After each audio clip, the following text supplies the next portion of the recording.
Alors, le but, alors ce que je vais faire, on a une demi-heure, donc pas beaucoup de temps. Donc je vais quand même donner la parole à Ange, qui est la seule qui n'a pas parlé tout à l'heure. Je vais associer à la discussion le premier speaker, Mathieu.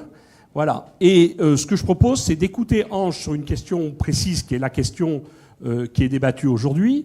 Et puis ensuite, je prendrai des questions dans la salle et on essaiera d'animer un débat autour de ce qu'on a entendu et plus généralement autour de ma question, qui est la question du sujet d'aujourd'hui, qui est finalement qu'est-ce qu'apporte l'enseignement pour la recherche ou à la recherche et à l'éducation en général, dans le sens qu'on veut lui donner, c'est-à-dire d'une recherche ouverte avec une participation plus grande. Autrement dit, est-ce qu'on peut imaginer et est-ce qu'on peut penser que l'enseignement ou une forme d'enseignement puisse aider le citoyen, je ne parle pas du chercheur, à participer, comprendre, mettre en œuvre finalement des démarches de la recherche ou la recherche elle-même.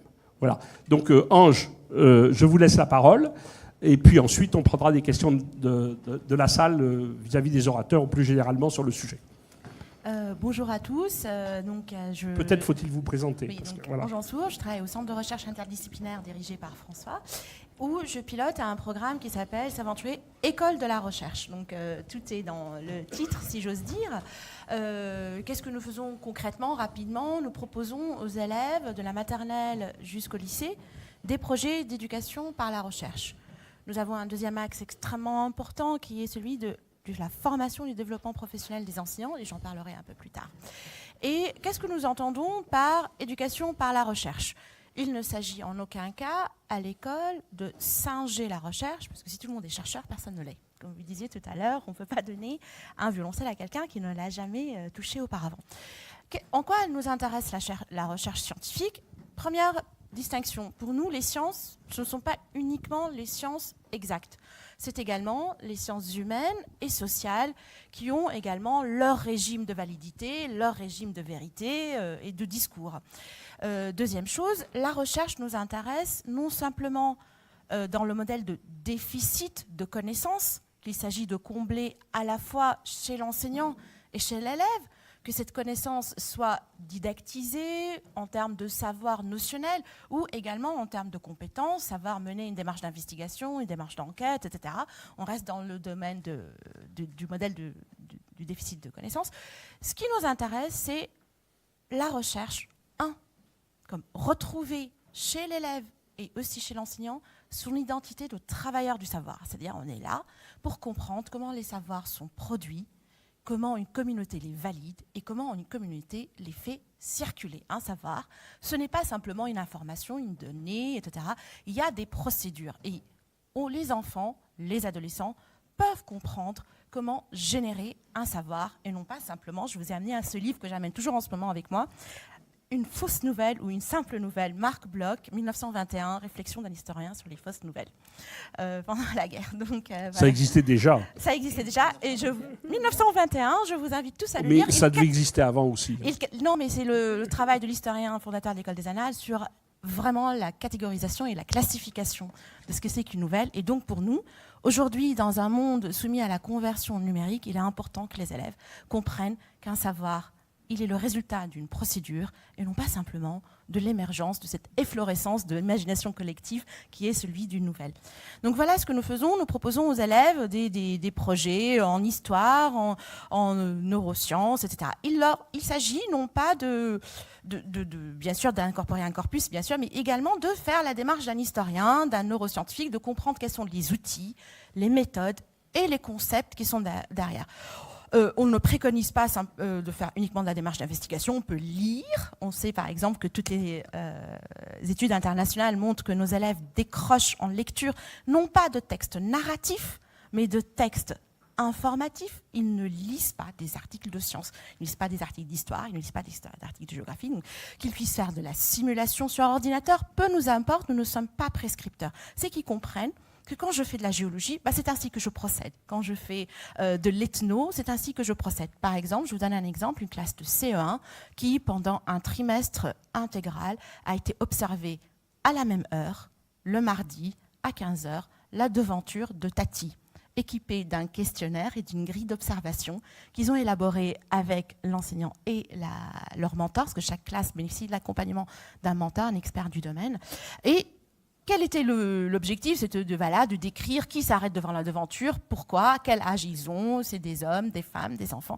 Bien sûr, ils n'ont pas produit un résultat sociologique renversant, mais ils ont dénaturalisé leur regard. Ils ont compris que la circulation dans une ville n'est pas le fruit d'un hasard. Il y a des déterminismes sociaux, il y a aussi des déterminismes nés de ce qu'il y a du push que peut avoir un commerçant, etc. Et en quoi cela les prépare à être des citoyens scientifiques, si j'ose dire, de demain. Bien sûr, on aimerait bien que tous deviennent des scientifiques, qu'ils soient ethnographes ou astrophysiciens, etc. Mais surtout, qu'ils puissent être équipés, outillés pour participer à de la recherche participative, mais aussi être tout simplement un citoyen averti des enjeux qui peuvent, quels qu'ils soient, surgir le lendemain. Merci énormément. Alors, je vais prendre des questions dans la salle. Je crois qu'on peut commencer. On a à peu près jusqu'à 3h15, Eric. Voilà. Oui, allons-y. J'indique pour que le micro arrive jusqu'à la cible. Alors, j'espère que question il y aura, mais je voulais faire un premier retour sur ce que j'ai vu, parce que c'est un sujet qui m'intéresse très particulièrement.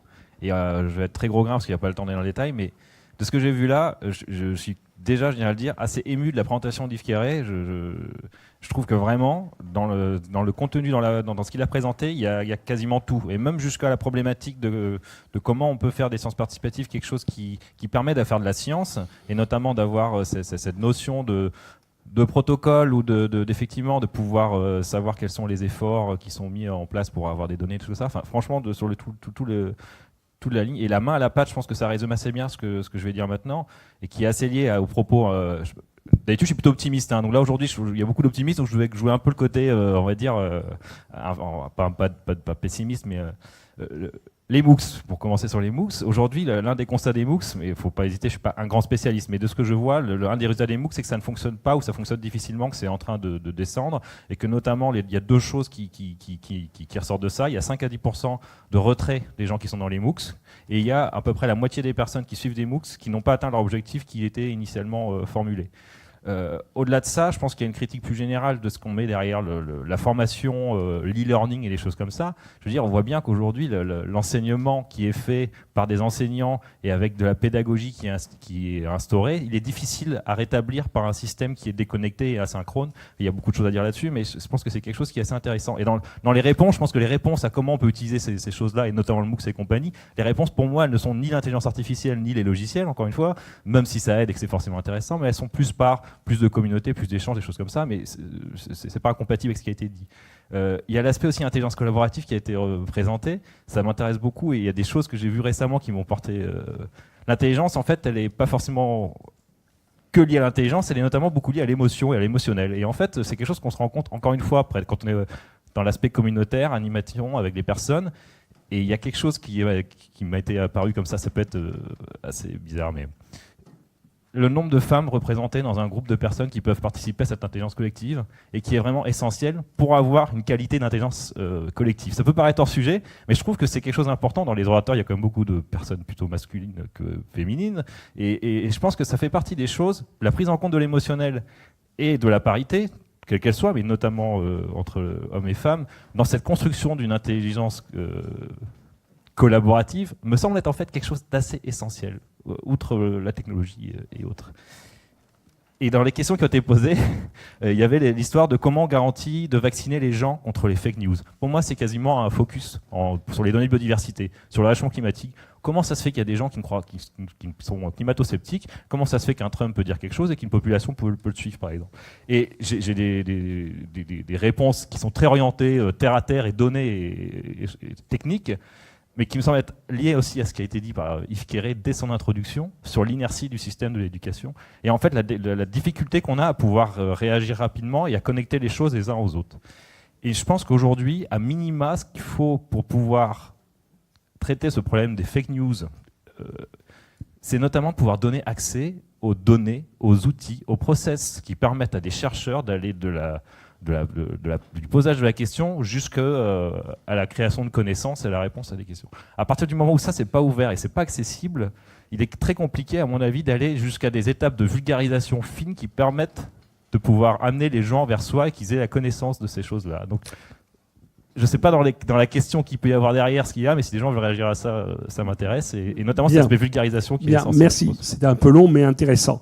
Alors, est-ce qu'un de nos participants veut répondre ?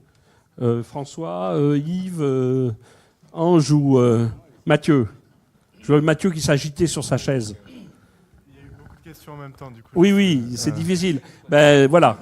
Juste sur les... Mais je t'ai vu t'agiter, donc... Le MOOC qui ne marche pas parce que les 50%, ça a été mon sujet de thèse, du coup je ne peux pas le faire agir. Mais le micro ne marche pas de toute façon, je crois, s'il marche. En fait, c'est des indicateurs qui ne sont pas du tout pertinents par rapport à... On calque des indicateurs classiques des systèmes éducatifs sur des comportements en ligne. Il faut savoir que quelqu'un, quand il s'inscrit à un MOOC, en fait, dans la minute qui suit, il s'est inscrit à 4 ou 5 autres MOOC en même temps. Donc, et sans du tout déclarer d'intention de les finir ou pas. Donc, comme des marque-pages. Donc, en fait, on compare une inscription à l'université et le fait de faire un bookmark de sa page. Donc, à partir de là, il faut repenser complètement tous les indicateurs de performance. Du coup, c'est juste pour ça. Et on peut tout à fait massifier les choses. Et ce qui compte, c'est plutôt en penser en termes de... à mon sens, de rentabilité économique. Là, je suis très court des comptes comme façon de penser. Est-ce que le numérique est un levier ou pas ? Si on met 100 000 € dans la création d'un MOOC qui sert à 30 personnes à la fin, en effet, ça n'a pas été un levier économique. Mais si on le répète plein de fois, qu'on l'intègre dans les cursus et qu'on fait chuter les coûts et que c'est moins cher que la formation d'adulte, là, ça a marché, entre guillemets. Ça, c'est un indicateur qui est un indicateur de fonctionnaire de la Cour des comptes, désolé, mais qui, à mon sens, a plus de sens que les taux de certification. Mais merci Mathieu. Yves ? Juste un mot, les MOOC, je ne connais pas bien, mais a priori, j'admire beaucoup. Je crois qu'il y en a qui sont magnifiques. Le problème, je crois qu'il rentre les MOOC, un peu comme les écrans, dans ce que j'appelais un caveat tout à l'heure. Un autre que celui que j'évoquais, qui était le fait que c'est très abstrait quand même, d'une certaine façon. Un autre, c'est que le MOOC ne coupe du professeur, du maître, de cette relation entre un maître et un disciple. Tous, moi en tout cas, je peux vous le dire, j'ai un souvenir extraordinaire de la plupart de mes professeurs.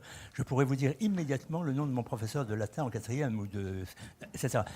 Ils ont joué, et elles ont joué, un rôle fondamental pour moi parce qu'il y avait un rapport qui s'établissait avec sa voix, avec ce qu'elle était ou ce qu'il était, avec ses défauts même, avec ses grandes qualités.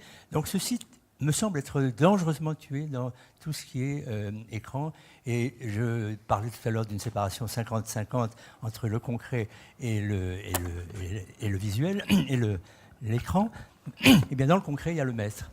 Il y a la présence physique de quelqu'un. Et ça, je crois que c'est irremplaçable, il ne faut pas l'oublier. Oui, François, tu voulais ajouter quelque chose ? Je pense que malheureusement, on n'a pas encore la réponse. Je suis d'accord complètement avec ce que vient de dire Yves et même les différentes remarques qui ont été faites, mais je pense qu'on n'a pas fait suffisamment de recherche pour savoir ce que l'on apprenait le mieux d'un humain et d'une machine. Parce qu'il y a des choses dont la passion, le contact, la relation, qui sont nourries par l'humain, mais il y a tout un tas de choses qu'on peut apprendre de la machine parce qu'elle est présente tout le temps et elle donne accès à beaucoup plus de choses. Et donc cette recherche qui, à mon avis, devrait être une recherche participative pour revenir là-dessus, à mon avis, est un peu au cœur. Et une des manières pour essayer de réconcilier ce qui a été dit, c'est ce que les Saventuriers ont pu faire par exemple, c'est d'essayer de faire des MOOC à destination des enseignants, pour les aider à monter en compétences, ce qui fait que quand ils sont dans l'interaction avec l'enfant, avec toute l'importance de la relation que tu décrivais à l'instant, Yves, ils sont montés en compétences parce que leur formation initiale en sciences, on sait tous que c'est pas forcément ce qui va leur permettre de nourrir la réflexion scientifique en particulier des plus jeunes. Merci. Ange, tu veux rajouter quelque chose ? Juste un mot à nouveau. Effectivement, Saventurier, nous avons produit 9 MOOC, dont l'objectif est l'initiation des enseignants aux méthodes et enjeux de la recherche. Donc il y a bien sûr un enjeu de connaissance, mais on les a conçus, un peu pour aller dans le sens de Mathieu, en disant pour monter en expertise, mais ce sont en fait des nouveaux formats d'ouvrages collectifs, tout simplement. Je peux lire un chapitre d'un ouvrage collectif, je peux visionner une vidéo, la regarder 10 ans plus tard, revenir dessus. Donc c'est vraiment dans cette optique-là qu'on le veut. Enfin, voilà.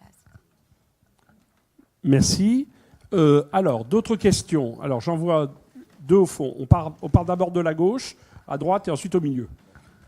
J'essaye de garder le souvenir des mains, mais vous les relevez à chaque... Merci. Nouvelle interruption. Concernant la coévolution et la prise en compte des différentes formes d'intelligence, et notamment intelligence artificielle et intelligence humaine, il me semble qu'il y a une sorte de paradoxe, parce que, comme vous l'expliquiez, madame, il faut que le savoir soit compris comme la conséquence d'un processus.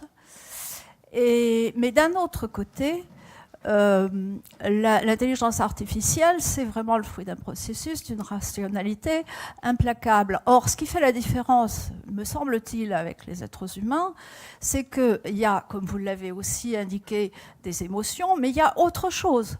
Il y a une capacité à se placer dans différents espaces, ce que ne fait pas l'intelligence artificielle. Et le paradoxe, c'est que finalement, en ce moment, on est en train de s'abêtir en se limitant à l'intelligence artificielle, ou du moins à une forme de rationalité. Et donc, il y a un certain paradoxe à rester dans l'objectif et la rationalité de la science, et en même temps d'intégrer cette dimension humaine que nous ne connaissons pas encore très bien sur le plan avec les sciences cognitives, où nous avons encore beaucoup à apprendre sur la richesse de notre intelligence. Donc une réponse brève, et après je vais vous demander de poser des questions brèves de façon à ce que tout le monde puisse s'exprimer. On n'a plus que 10 minutes, un quart d'heure, donc c'est court. Je suis entièrement d'accord. Hein. Je pense qu'il y a vraiment besoin de réfléchir sur la différence entre l'humain et la machine de manière un peu systématique pour justement travailler les qualités qui sont plus spécifiquement humaines et certainement pas se limiter. Ce qu'on sait parmi les limites des intelligences artificielles, c'est qu'elles peuvent extrapoler des données à partir de l'historique. Mais se projeter dans un autre espace, y compris imaginaire, éventuellement concevoir des dispositifs radicalement différents de ceux que l'on connaît, pour l'instant, elles sont très loin d'en être capables. Donc être capable de quelque part développer les imaginaires, et c'est intéressant, il y a un projet franco-russe qui invite les enfants à écrire aux intelligences de demain. Je ne sais pas ce que ça donnera, mais je pense que ça sera intéressant. Merci. À droite. Oui. Le micro arrive. Oui, bonjour. D'abord, un grand merci pour vos interventions à toutes et à tous qui sont très très stimulantes. Vous semblez tous assez d'accord sur la nécessité de transmettre la méthode scientifique. La question que je me pose, c'est que est-ce qu'on est tous d'accord sur qu'est-ce que c'est que la méthode scientifique ? Vous êtes plusieurs à avoir ouvert aux sciences humaines et sociales.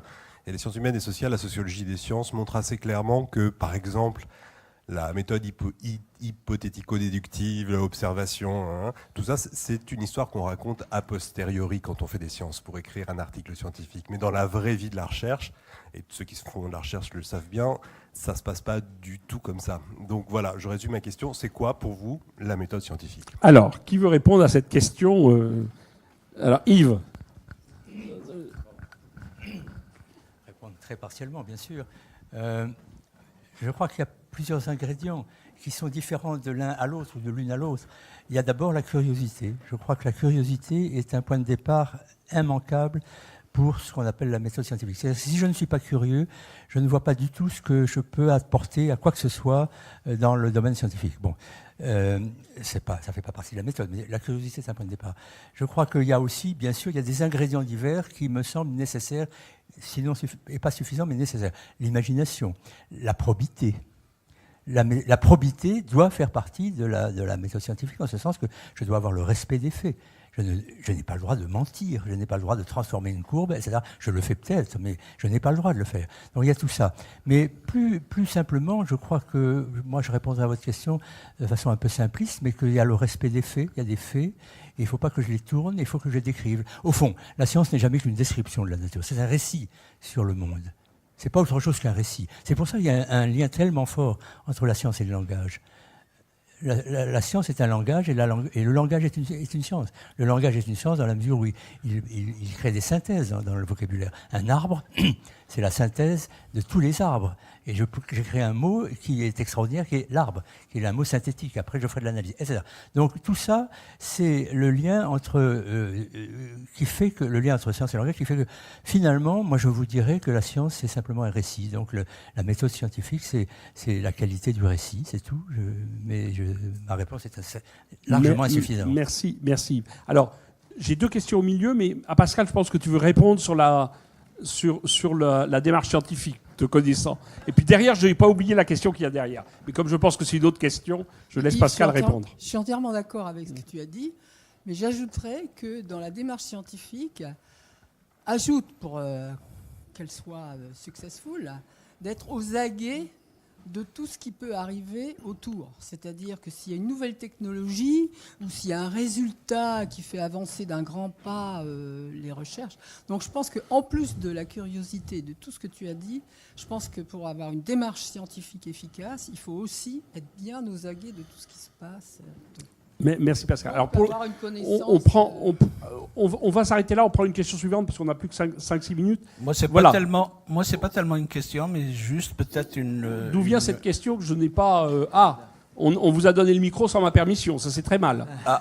C'est très mal, parce que non, mais j'essaye de respecter. Non, alors allez-y, mais après il y a une question qui attend dire que l'enseignement et la recherche ont évolué, que finalement ils sont plus ou moins liés à la vitesse qu'on voit au XXIe siècle. Tout est maintenant très très vite, et donc je vois que finalement on n'a pas tellement discuté de cette vitesse qu'on a tous les jours, de lire, de s'informer, mais on s'informe et on s'éduque et on enseigne très très rapidement, mais pas de la même façon que ça se faisait. Alors, l'accélération du temps et de la quantité d'informations. Est-ce qu'il y a quelqu'un qui veut répondre ?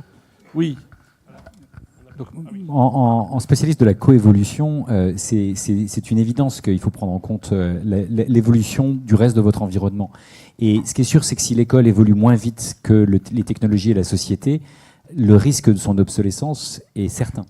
D'accord ? C'est pas le risque, c'est la raison. Donc on a l'obligation quelque part de penser des dispositifs permettant à l'école d'évoluer pour permettre de faire avancer au bon rythme, autant que possible, les jeunes et les moins jeunes. Et donc il faut, mais en même temps il y a tout un tas de choses qu'il faut remettre en cause, éventuellement avoir appris à désapprendre. Donc c'est vraiment des sujets sur lesquels il faut, je pense, réfléchir. Et à mon avis, l'intelligence collective peut nous permettre d'avancer plus vite que les intelligences individuelles qui n'ont pas toujours l'opportunité, le temps et l'environnement pour progresser au bon rythme. Alors il y avait une question, voilà, au milieu. Oui, bonjour et merci pour tout ce que vous avez présenté. J'ai un tout petit témoignage et une question ouverte.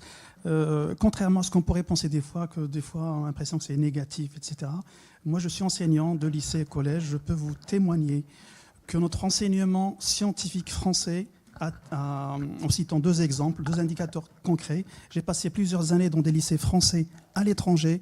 Je peux vous témoigner que des lycéens d'origine étrangère, francophones, après 4, 5 ans, 6 ans, vraiment, qui suivent les années de lycée et de collège chez nous, dans des lycées français, réussissent, mais vraiment avec brio, des carrières scientifiques d'ingénieurs dans les universités américaines et canadiennes.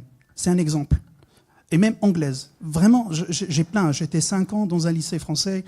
Et deuxième indicateur, malgré tout ce qu'on peut dire, malgré le peu de moyens, malgré les grèves, etc., plein de choses, on a plein de collègues, avec le peu de moyens qu'ils ont, franchement, qui se donnent à fond.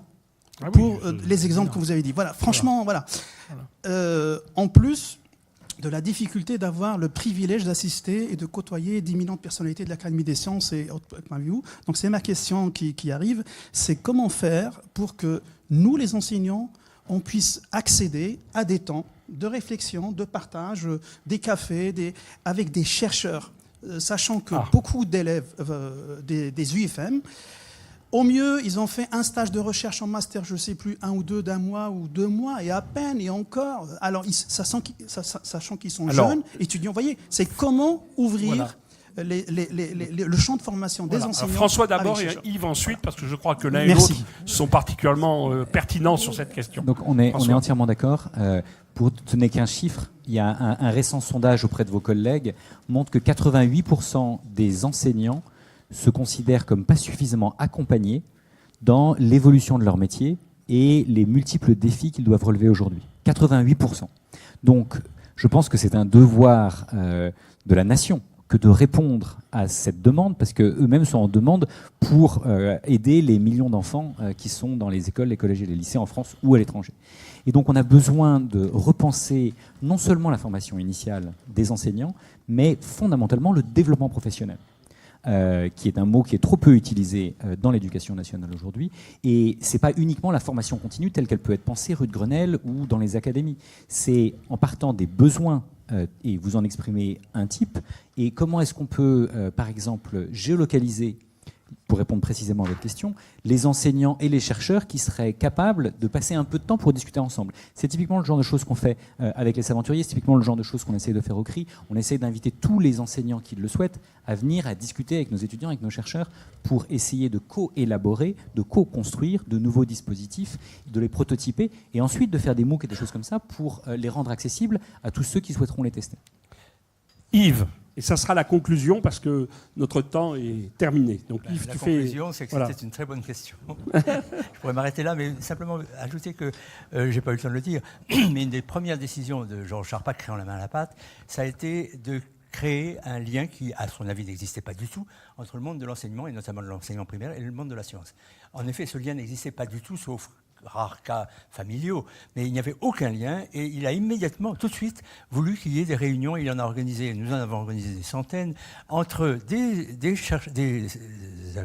instituteurs, on dit instituteurs, et des scientifiques. Et petit à petit s'est créé une espèce de collège invisible de scientifiques, on estime leur nombre peut-être à 2000 environ en France, qui sont soit des scientifiques, soit des étudiants en sciences, soit des ingénieurs en retraite, qui sont prêts à leur téléphone, prêts à répondre, prêts à aller dans une ville, dans une école, aider, voir, etc. Donc ce lien, vous avez complètement raison, il faut le développer, je crois, tel que, en tout cas, Georges voulait absolument qu'il existe.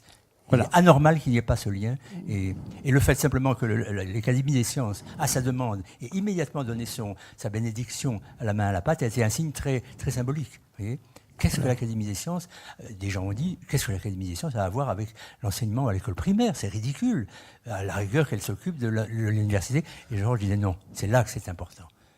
Et pour lui-même, il disait, moi, tout ce que je suis, peut-être prix Nobel ou n'importe quoi, je le dois à l'école primaire, et puis un peu au collège, mais pas du tout à l'université. Il disait ça un peu de façon provocante, mais vous avez raison, ce lien est essentiel. Voilà.